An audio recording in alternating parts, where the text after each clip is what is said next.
요한복음 13장 34절에서 35절 말씀입니다. 요한복음 13장 34절에서 35절.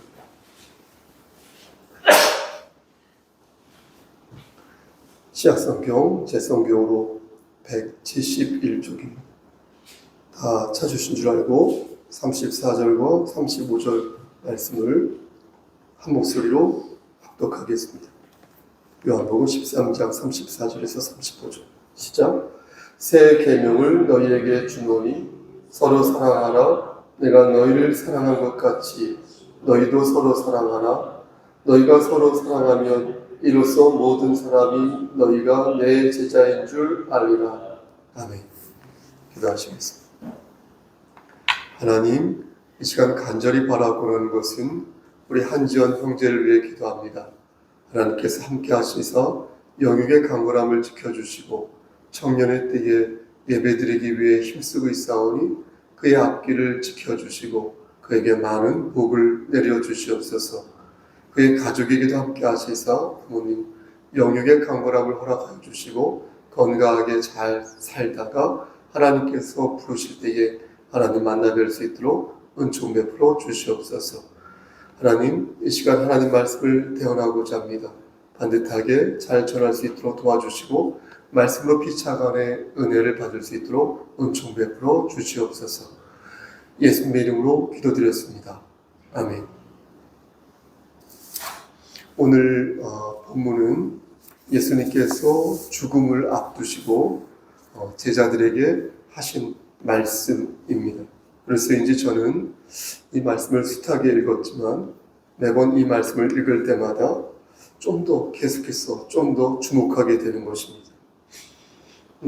왜 예수님께서는 제자들에게 유산을 안 주시고 계명을 주신 것일까 궁금해지는 것입니다. 예수님께서는 이것을 뭐라고 말씀하셨냐면 새로운 계명이다 이렇게 명명하셨는데, 그렇다면 새로운 계명이라고 하셨으니까 옛것의 계명이 있는 거 아니겠습니까? 그러면 이 새 계명과 이 옛 계명에 어떤 차이가 있는지 또한 궁금해지는 것입니다. 먼저 새 계명에 대한 어휘 자체를 분석해서 말씀드리겠습니다. 예수님께서 사용하신 새 계명, 새로운 계명, 이것에 대해서 어휘를 말씀드리면 이 새로운이라는 이 단어가 헬라어로 카이넨이라고 써 있는데, 이 카이넨이라는 뜻이 어떤 뜻인지 찾아보니까 시간적으로 볼 때 최신이다라는 뜻입니다. 신발을 새로 샀으면 최신, 우리가 휴대폰 새로운 기종이 있으면 최신형 기종, 이 카이넨, 이런 새로운 그런 의미가 있다고 합니다. 그런데 여기에서는 문맥상 볼 때에 어떤 시간보다는 질적인 차원에서의 새로운 것이다 이렇게 이해하시면 좋을 것 같습니다. 예를 들어 보겠습니다. 나에게 남편이 있는데 어느 날 남편이 바뀐 것입니다. 그런데 이 남편이 새걸로라고 표현하겠습니다. 새걸로 바뀐 게 아니라 남편의 마음이 바뀐 것입니다. 그러니까 외양이 바뀌어서 이렇게 젊은 남자로 이렇게 체인지한 것이 아니라, 바뀐 게 아니라 똑같은 사람인데 그 내용물이 바뀌었다는 것입니다. 내용물이 바뀌었다는 말은 무슨 뜻입니까? 본질이 바뀌었다는 것이니 옛 계명과 이 새 계명은 예수 그리스도를 기준으로 그 본질이 바뀌었다 이렇게 보시면 되겠습니다. 이번에는 계명에 대해서 말씀드리겠습니다. 앞에 거 카이넨 새로운 것을 말씀드렸고요. 계명을 헬라어로 엔톨렌이라고 하는데, 그러니까 엔톨렌 카이넨 이렇게 되겠죠. 엔톨렌이라고 하는데 이건 단순히 어떤 것을 제안하거나 아니면 조언하는 것을 뜻하지 않습니다. 제가 여러분들에게 사적으로 만나서 여러분들과 어떤 이런 것들을 이렇게 얘기를 나눈다면 그것은 제안이고 대화고 조언이겠죠.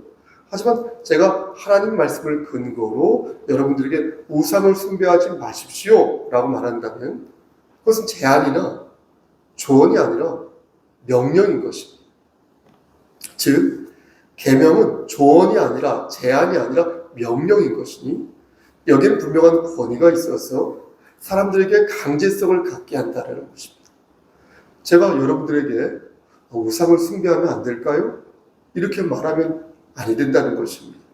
제가 여러분들에게 우상을 숭배하지 마십시오. 가급적이면 숭배하지 않으셨으면 좋겠는데요. 이것도 안 된다는 거예요. 우상을 숭배하지 마시라니까요. 이렇게 강하게 말해야 한다는 것입니다. 이것은 제가 여기서 있는 목사가 권위가 있어서가 아니라 말씀드린 것처럼 목사가 하나님의 말씀을 근거로 하여 혹은 권위로 하여서 말씀을 전하였다라는 전제 조건에 드린 말씀인 것입니다. 목사가 말한다고 다 권위가 있다는 게 아니라 하나님 말씀을 근거로 해서 우상을 섬기지 마셨으면 좋겠는데요가 아니라 우상을 섬기면 안 됩니다 라고 할 때 그것은 조언이나 제안이 아니라 명령이다. 따라서 새로운 계명, 엔토린 카이넨, 이 새로운 명령이란 하나님께서 이렇게 예수 그리스도께서 돌아가시기 전에 제자들에게 남기신 뭐다? 명령이다.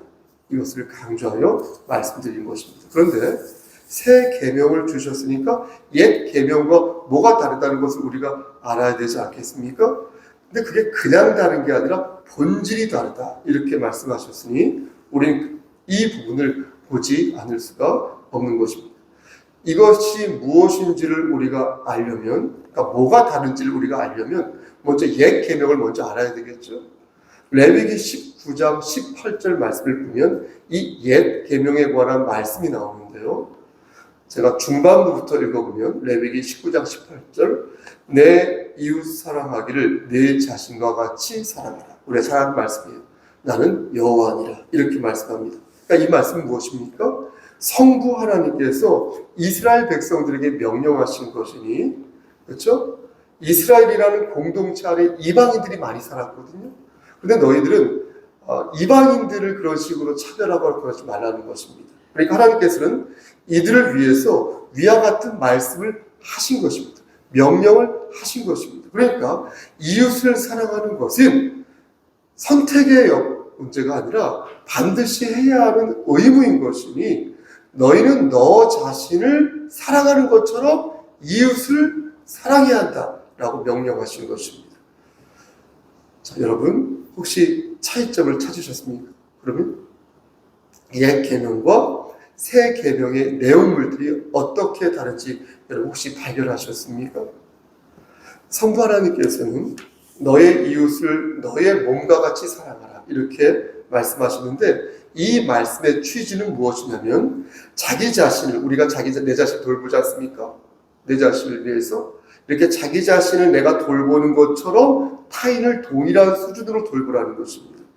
여기서 가리키는 이웃은 돌봄이 필요한 이웃을 말하는 것입니다. 그러니 성부 하나님께서는 그렇게 해야 이스라엘이란 나라가 반듯하게 세워질 수 있다고 말씀하신 것입니다. 그럼 새 계명은 어떻겠습니까? 새 계명 오늘 본문에 나오는데요. 그 새 계명의 내용물은 좀 다릅니다.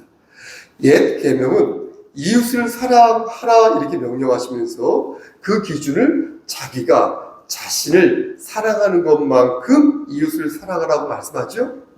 그런데 여러분 새 계명을 보면 뭐라고 말씀하십니까? 예수님께서는 이 부분을 다르게 말씀하시는데 여러분 34절 말씀을 보면 내가 너희를 사랑한 것 같이 너희도 어떻게 사랑하라? 서로 사랑하라. 이렇게 말씀하신 것입니다. 그러니까 옛 계명에서는 네가 너 자신을 사랑한 것처럼 이웃을 사랑해라 이렇게 말씀하시는데 새 계명에서는 예수께서 너를 사랑하신 것 같이 너를 사랑하신 것처럼 너도 이웃을 서로 너희가 사랑하라 이렇게 말씀하셨다는 것입니다. 이해가 되십니까? 정리하면 옛 계명은 사랑의 기준을 내 자신에게 두었다면 새 계명은 사랑의 기준을 예수 그리스도에게 두었다는 거예요. 아멘. 예수 그리스도께서 우리를 사랑하시는 것처럼 우리도 그 사랑을 본받아 이웃을 사랑해야 한다는 것입니다. 여러분 왜 예수님께서는 옛 계명을 이런 식으로 바꾸신 것일까요? 그리고 우리는 성경에 나오는 이 두 개의 말씀을 어떻게 이해할까요? 이해해야 할까요? 여러분 보십시오. 먼저 분명히 짚고 가야 할 것은 이 두 개의 말씀이 서로 부닥치는 말씀이 아니라는 것입니다. 그러니까 구약 시대에 이웃을 너희 몸과 같이 사랑하라는 이 말씀과 신약시대에 내가 너희를 사랑한 것 같이 너희가 서로 사랑하라 이 말씀이 이게 부닥치는 말씀이 아니라는 거예요. 상호 유기적이고 그러면서 강조하는 바가 서로 다른 것이지 이게 논리적으로 모순이 되는 말씀이 아니라는 것입니다. 또 6월절이나 77절이나 초막절 같은 그런 절기나 구약의 어떤 여러 율법을 예수 그리스도께서 완전케 하셔서 지난번 말씀 전한 것처럼 이제 예수 그리스도 안에서 모든 것이 갱신되었지 않습니까? 근데 이 위의 말씀은 이런 차원에서 이해될 말씀이 아니라는 것입니다. 그러니까 옛 계명을 구약시대에 나오는 이 옛 계명을 보완하기 위해서 새 계명을 말씀하시는 것이 아니라는 것입니다. 왜냐하면 앞에서 제가 말씀드린 것처럼 옛 계명은 옛 계명대로 강조하는 바가 있고 새 계명은 새 계명대로 강조하는 바가 있으니 이것은 상호 보완적이고 상호 유기적인 말씀인 것이지 서로 부닥친 말씀이 아니다라는 것입니다. 그럼 무엇을 강조하시고자 예수님께서는 이미 있는 계명을 이미 있지 않습니까? 그런데 새로운 계명으로 바꾸실 것일까요? 앞에서 말씀드린 것처럼 이스라엘이라는 공동체는 타인에게 친절을 베풀어야 하는 그런 상황에 놓여 있었습니다. 당시 이스라엘 백성들은 이스라엘에 거주하는 이방인들을 무시하였는데 하나님께서 보실 때 그건 분명 정의로운 모습이 아니었던 것입니다. 그러니까 하나님께서 보실 때 너희가 이방인들의 문화에 빠져서 오상숭배하는 것은 큰 죄이지만 이방인들을 인격적으로 대우해 주는 것은 마땅히 그렇게 해야 하는 윤리적인 문제라고 본 것입니다. 이것은 여기서 잘 들으셔야 되겠는데 지금 우리에게도 적용되는 바가 되겠습니다. 여러분 보십시오. 우리가 하나님을 믿는다고 해서 하나님을 믿지 않는 사람들을 적대시한다면 사갈시한다면 그것은 하나님의 영광을 가리는 것이니 우리는 그리스도인이지만 동시에 한 나라의 국민이기에 법과 질서를 지키며 믿지 않는 자들을 존중하고 그들에게 예의 있게 행동하는 것은 당연한 것입니다.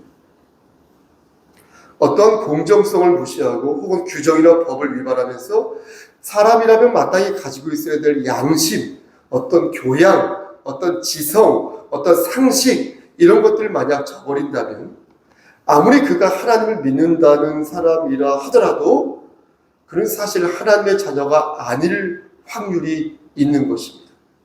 여러분 왜 그렇습니까? 왜냐하면 보십시오. 하나님의 자녀들은요. 하나님의 눈치를 보거든요. 예? 하나님의 자녀들은 하나님의 눈치를 본다는 거예요. 나의 행동이, 나의 말이 하나님의 얼굴에 먹칠을 하면 어쩌나 하는 그런 조바심을 존재론적으로 갖는다는 것입니다.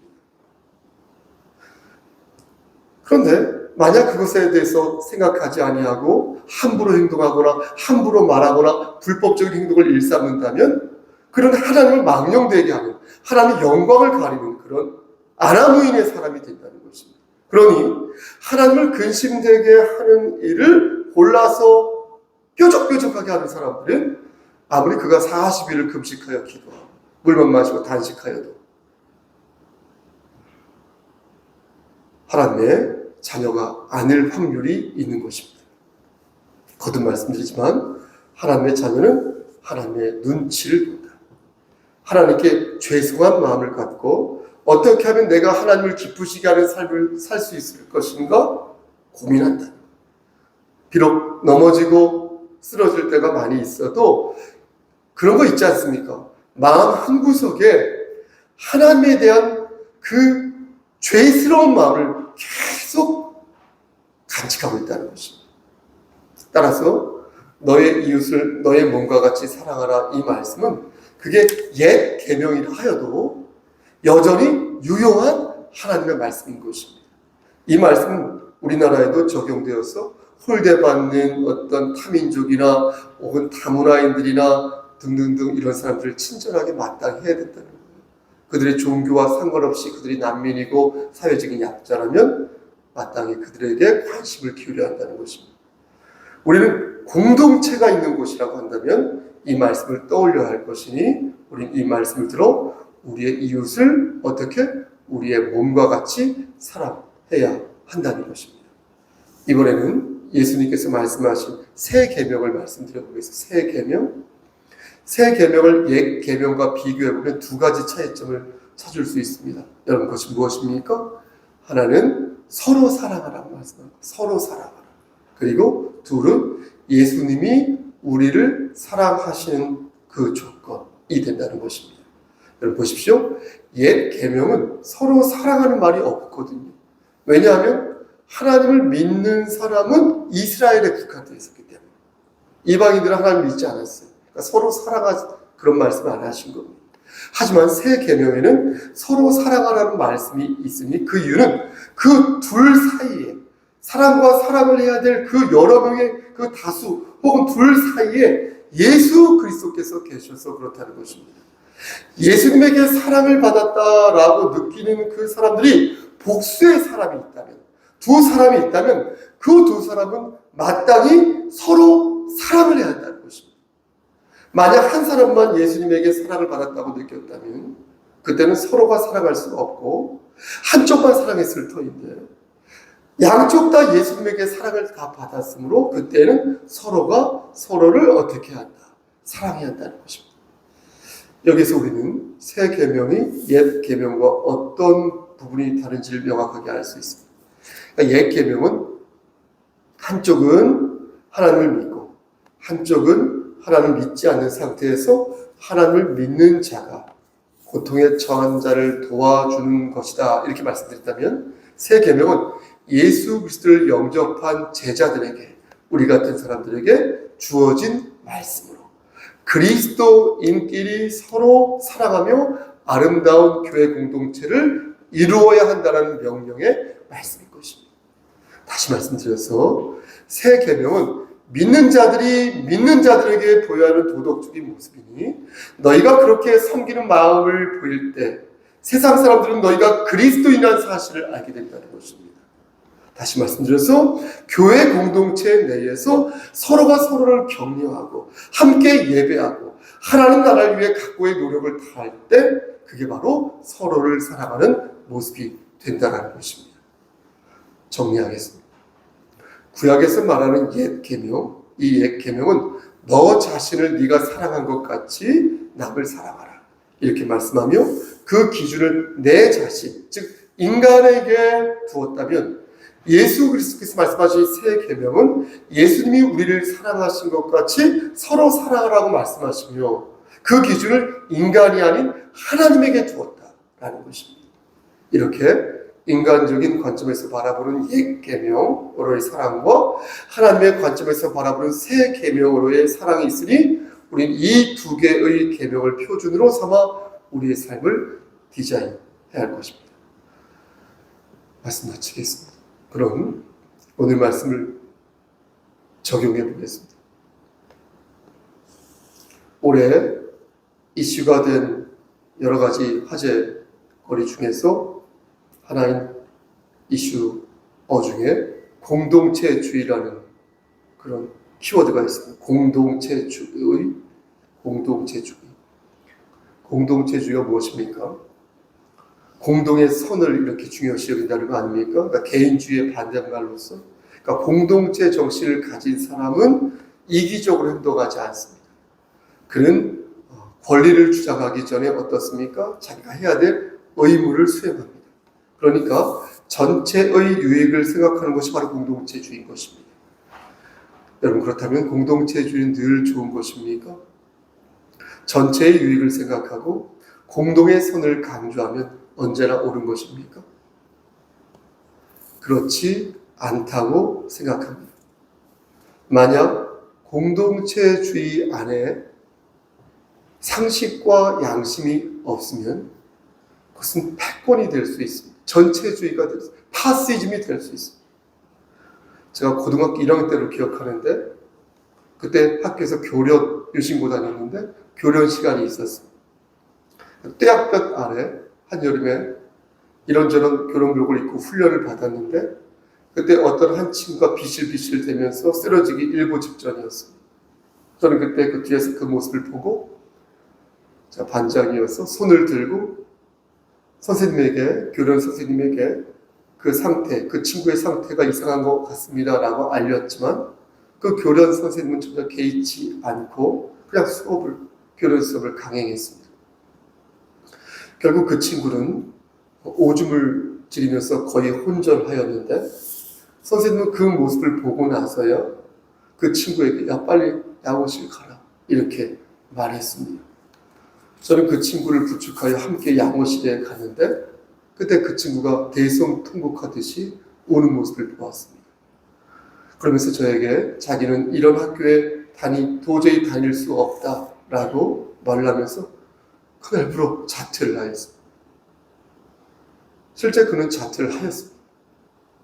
무척 성적이 우수했는데 그가 자퇴하는 모습을 보면서 저는 적지 않은 충격을 그때 받았습니다. 그리고 그때 처음으로 자유와 인권과 상식과 지성이 없는 공동체주의는 전체주의가 될 수 있겠다. 폭력이 될 수 있겠다라는 생각을 했었습니다. 여러분, 아무리 공동체주의가 좋아도 자유와 인권을 존중해 주지 않으면 그것은 공동체주의가 아니라 공산주의가 될 수 있는 것입니다. 전체주의가 될 수 있는 것입니다. 하지만 자유와 인권과 지성이 있는 공동체는 그게 개인주의이든 그게 공동체주의이든 간에 모두에게 유익한 공간이 될 수 있는 것입니다. 그러니까 공동체주의도 자유와 인권이 없으면 위험한 공간인 것이고 반면에 개인주의도 자유와 인권이 있으면 얼마나 좋은 것이 될 수 있다는 것입니다. 그러니까 핵심은 자유와 인권인 것이지 서로 다른 그 무엇이 아니라는 것입니다. 예수님께서는 오늘 말씀을 들어 저와 여러분들이 서로 사랑하기를 바라셨습니다. 예수님의 사랑을 받은 사람이라면 마땅히 서로를 사랑해야 할 것이니 그렇게 해야 세상이 우리를 볼 때 우리가 그리스도의 제자인 줄 알게 될 것이다. 이렇게 말씀하셨습니다. 그러니까 여기서도 중요한 것은 우리가 그리스도의 사랑을 받는 사람이냐 아니냐 이게 중요하다는 것입니다. 그리스도의 사랑을 받는 사람은 그가 나이가 많든 적든 그가 좌파든 우파든 그가 부자든 가난하든 그가 많이 배웠든 못 배웠든 그가 뭘 하는 사람이든 간에 서로 사랑할 수 있다는 것입니다. 그래서 중요한 것은 예수님의 사랑을 받았느냐 안 받았느냐 그게 중요하다는 것입니다. 그러니 만일 교회가 이 부분을 놓친다면 교회는 세상에 휘둘러지고 말아 짠맛을 잃게 되어 사람들의 발에 밟히게 되는 소금이 될 수밖에 없다는 것입니다. 사랑하는 우리 성도 여러분, 작금의 교회는 어쩌면 우리 교회도 그런지 모르겠습니다. 상당 부분 사람들을 불안하게 만들고 있습니다. 교회가 세상을 걱정하는 것이 아니라 세상이 교회를 어쩌면 우리 교회를 걱정하고 있습니다. 여러분 왜 그렇습니까? 왜 그들이 교회를 걱정하는 것입니까? 그들은 옛 계명으로 교회를 보기 때문입니다. 내 몸과 같이 이웃을 사랑하라는 것은 하나님을 믿지 않아도 가질 수 있는 마음이고 믿음이니 세상에서는 그것을 도덕이라 말하고 교양이라 말한다는 것입니다. 그럼 교회는 이것이 없습니까? 여러분 교회는 그럼 이것이 없습니까? 그리스도에는 교양이 없고 그리스도에는 도덕이 없습니까? 그리스도에는 지성이 없습니까? 그럴 리가 없습니다. 우리에게도 이것이 있습니다. 내 이웃을 내 몸과 같이 사랑해야 한다는 그 마음을 여러분들이나 저나 모두 가지고 있습니다. 그러나 우리는 하나를 더 가지고 있습니다. 여러분 그것이 무엇이라 말씀드렸습니까? 그게 바로 새 계명이다. 그게 바로 새 계명이다라는 것입니다. 예수 그리스도의 사랑을 받은 사람만이 주고받을 수 있는 그 사랑이, 그 마음이 교회가 가지고 있어야 할, 교회가 가지고 있는 바로 그러한 옥토의 마음이라는 것입니다. 그래서 저는 무지 혼란스러운 것입니다. 예수님에게 사랑을 받았다고 말하는 이들이 이웃을 내 몸과 같이 사랑하지 않는 모습을 보면서 이것을 어떻게 이해하는지 저는 무지 혼란스러운 것입니다.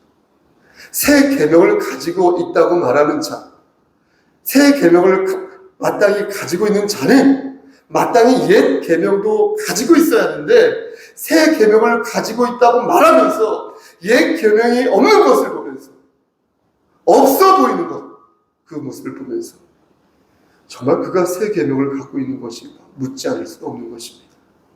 사랑하는 성석교회 성도 여러분, 예수님에게 사랑을 받는 자는 마땅히 서로를 사랑해야 한다. 교회만 사랑하는 것이 아니라 이 세상도 사랑해야 한다. 여기서 사랑해야 한다는 의미가 무슨 뜻인지 아실 겁니다. 그래서 교회는 세상의 빛이 되어야 한다는 거예요. 세상의 소금이 되어야 한다는 것입니다.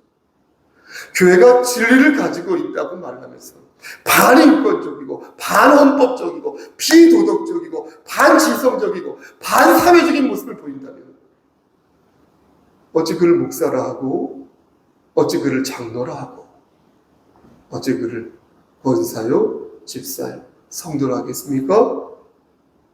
만약 그가 그렇다면 그는 도리어 진리가 없는 자라 손가락질을 당하게 될 자 아니겠습니까?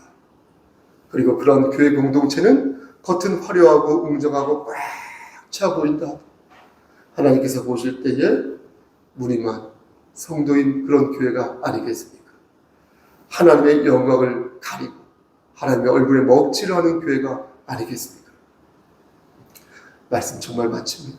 여러분, 우리는 새 계명을 받은 자들입니다. 그런데 어느 때부터인가 우리는 극단적으로 생각을 하는, 극단적으로 변모하면서 늘 교회를 보면 화가 나 있고 늘 교회를 보면 주먹을 꽉 쥐고 있는 것을 보게 되는 것입니다. 여러분, 진리를 품은 교회는 서로를 사랑할 수 있어야 한다. 예수 그리스도께서 그러신 것처럼 서로를 사랑할 수 있어야 한다는 것이, 그리고 그 사랑을 널리 전파할 수 있어야 한다는 것입니다. 그래서 세상에 평안을 줄 수 있어야 한다는 것입니다. 그래서 진정한 마음의 평강을 가진 자가 어떤 표정과 어떠한 삶을 살아야 하는지를 저들에게 보일 수 있어야 한다는 것입니다. 그런데 세상 사람들은 비웃는다는 것입니다. 왜 교회가 통일교와 손을 잡았지? 진리를 주창하는 교회가 왜 통일교와 손을 잡고 있는 것이지? 진리를 파면 안 된다고 말하는 교회가 왜 신천지와 손을 잡고 있는 것이지? 왜 교회가 하나님의 교회와 각종 이익 집단과 손을 잡고 횡식하는 것이지? 왜 법을 어기고 귀감된 행동을 하지 못하는 것이지? 라고 묻는다는 것입니다. 예수님께서는 여러분 오늘 말씀을 들어 우리를 가르치십니다. 나의 사랑을 너희가 받았는가? 그렇다면 받은 사람답게 행동해. 예수의 사랑을 받은 자는 진리를 팔아서는 아니 될 것이다. 예수의 사랑을 받은 자는 자유와 인권을 지켜야 할 것이다. 예수의 사랑을 받은 자는 그가 서는 그 자리에서 예수의 냄새를 발해야 할 것이다. 권력을 위해서, 쾌락을 위해서, 재물을 위해서, 정치적인 신념을 위해서 예수를 파는 자는 교회가 아니니 오직 예수 안에서 진정으로 복음을 실천하는 참다운 그리스도인이 되어야 할 것이다. 이렇게 말씀을 들어 우리에게 명령하신 것입니다. 여러분, 한 번 더 우리가 넘어지고 쓰러질 때가 많이 있지만 그래도 하나님을 향한 그 마음, 죄책감과 함께 감사하는 마음을 마음 한켠에 두고 오늘도 이 말씀 붙잡고 승리하는 여러분 되시기를 간절히 축원합니다. 아멘. 이제는 우리를 죄에서 구속하여 주신 우리 구주 예수 그리스도의 은혜와 아버지 하나님의 만극하신 그 사랑하신 것, 성령 하나님의 교통하시고 인도하시는 모든 역사하심이 우리 주 예수 그리스도께서 우리를 사랑하신 것처럼 우리가 서로 사랑하고 또 내 몸과 같이 이웃을 사랑하기를 소원하는 여기 모인 성도와 그들의 가정과 이 재단과 이 나라 위에 하나님의 사랑하심이 세세토록 함께 계실지어다. 아멘.